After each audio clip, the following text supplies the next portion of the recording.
एके दिवशी 10वीच्या वर्गात मराठीचे शिक्षक कवी इंद्रजित भालेकर यांची बाप नावाची कविता शिकवत असतात. कविता शिकवून होते काय ती कविता? शेतामध्ये माझी खोपतीला बोराट्याची जापती, ते नांदतो शेतकरी कष्टकरी माझा बाप. प्रत्येकाने ही कविता ऐकली आहे बरोबर.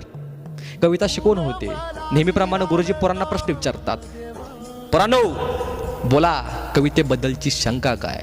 त्यावेळेस कधी हात न वर करणारा विद्यार्थी शेवटच्या बाकावर बसला होता तो, आणि तो कधीच हात वर करत नव्हता. त्यावेळेस तो हात वर करतो, गुरुजी कविता फार सुंदर आहे, पण गुरुजी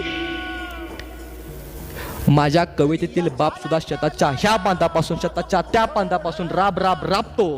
पण गुरुजी माझा वास्तवातला बाप सुद्धा शेताच्या ह्या बांधापासून शेताच्या त्या बांधापासून राब राब राबतो. अहो गुरुजी तुम्हीच सांगा ना, माझ्या शेतातल्या बापाची कथा आणि माझ्या वास्तव्यातील बापाची व्यथा कधी बदलणार?